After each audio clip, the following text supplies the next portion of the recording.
Alright guys, I'm going to show you how to do your fuel filter on your 2006 Chevy Express 6.6. Alright guys, what you're going to need for your fuel filter change in your Express van. I use a light because, sometimes you can't see when you get up under there. Oil filter wrench, flathead for the O-rings, pliers for the bleeder screws, and also to remove the hardware off the primary. The brush is for the prongs and the secondary filter. You do need to clean those out. And then I use the brake cleaner to clean out the secondary filter as well. You could also use seafoam. I'm just doing that as a precaution here. I am not sponsored by anybody or getting any kind of money or contributions or commissions. I have bought all these products with my own money. Alright guys, just so we all know, the location of the fuel filter is underneath the door. Right there. Alright guys, I'm doing my fuel filter for my 2006 6.6 Duramax Chevy Express. I couldn't find much online, so I'm just going to give you a little bit of a step-by-step here. So what I'm going to do is I'm going to come over here and bleed it out before I pop the canisters out. And your bleeder is there and here. Alright guys, so I'm draining here. I'm getting it into a funnel. I've got a little paper towel in there so we could see what kind of contaminants are in our fuel.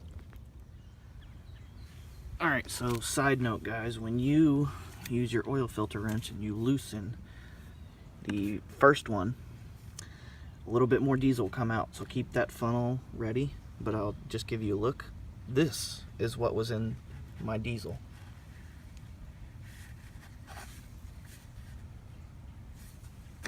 It's pretty nasty stuff.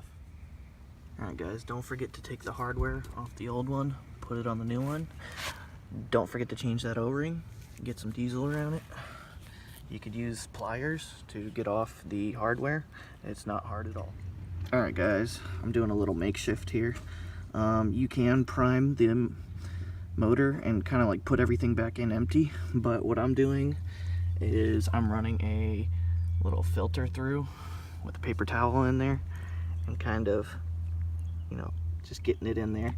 Yes, this takes a little bit more time, but I kind of want to just see what's in the diesel for myself, You could do it however you like. You could put the filters in empty and prime it. I could show you how to do that when I get all the filters in there.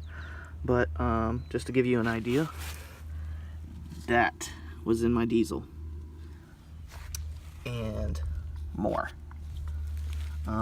So basically I'm just doing this to make sure I have the clean diesel in there, so when it goes and hits the injectors, there's no blockage or anything like that. Alright guys, before you install this, make sure you change that O-ring on the top and of course the bottom. Now for installment. Alright, so I'm bleeding it guys. You can take it off the canister and get all sloppy and dump it everywhere. But a side note, make sure when you tighten this, you use that oil filter wrench and only just a nice little hand tight. You don't want it too tight because that threading for the filter itself is plastic. Alright guys, note, this right here is a sensor. Do not remove the canister without taking that sensor off. Okay? There's a little tab on the bottom. You push it, boom, and it pulls right out. Alright?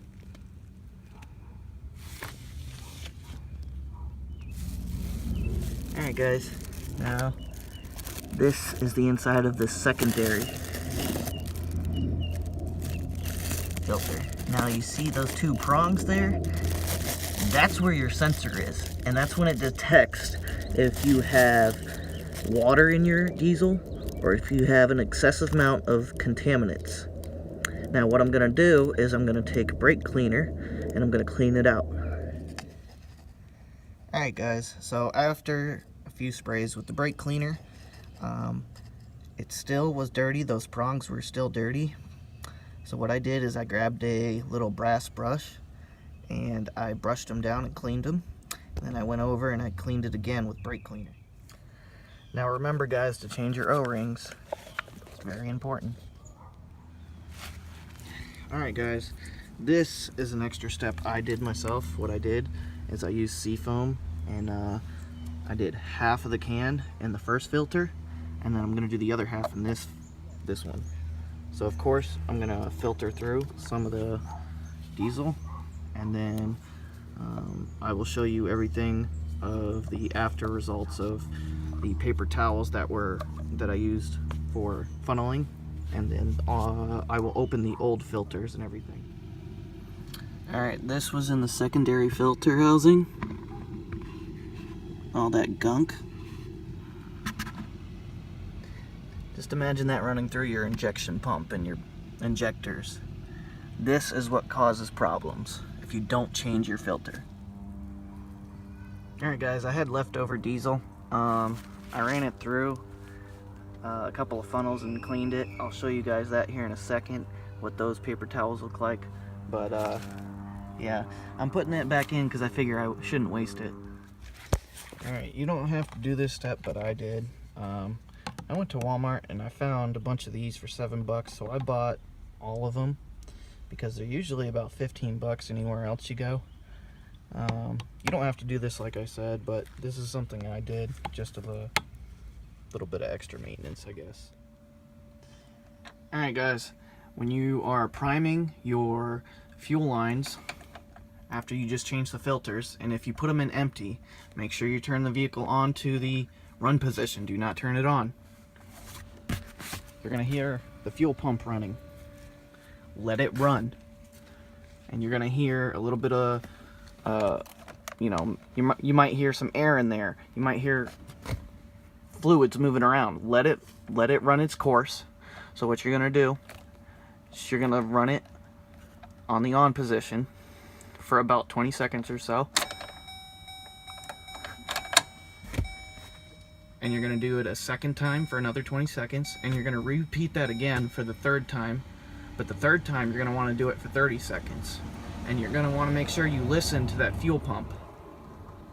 That fuel pump needs to run through all the lines, and you want to make sure before you start the vehicle back up that you have no air in the lines, because that can lead to issues down the road. Alright, and now the fuel pump has stopped running. So that means that I could start it.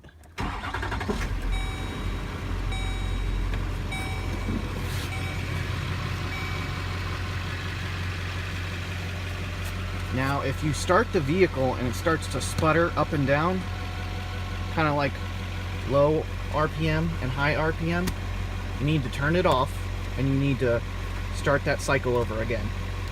You do not want to run the motor with air in the system. Alright guys, so I'm going to give you a breakdown. This was the primary filter. This is originally what came out when I started to bleed it. This is what went back in. When I put it back in, I refiltered it again just to see what was there.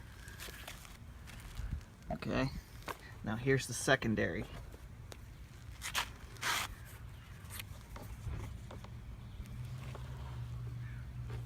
Flip it over. Not too much, mainly everything's on the other side. Okay, here's the secondary filter. Now remember, that new one was completely white. It's pretty nasty. I'm thinking about taking some brake cleaner to it and kind of see what comes out of it, you know? Alright, now, yep. This is when I refiltered everything, putting it back into the tank. That's the first one. Here's the second one. It's not too bad. And I said, all right, I'm gonna go a little overboard. And before, when you guys see in the last video, when I was putting the diesel back in the tank with the funnel, this is the one that I used in the funnel.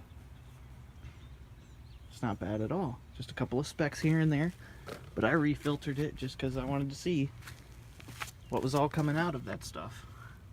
Now, I did break my hacksaw trying to open that. I guess I've used it one too many times, but hey, if you guys liked this video and thought it might have been helpful, let me know in the comments. And if you guys want to see me open that filter, I'll keep it aside and I'll go get a hacksaw.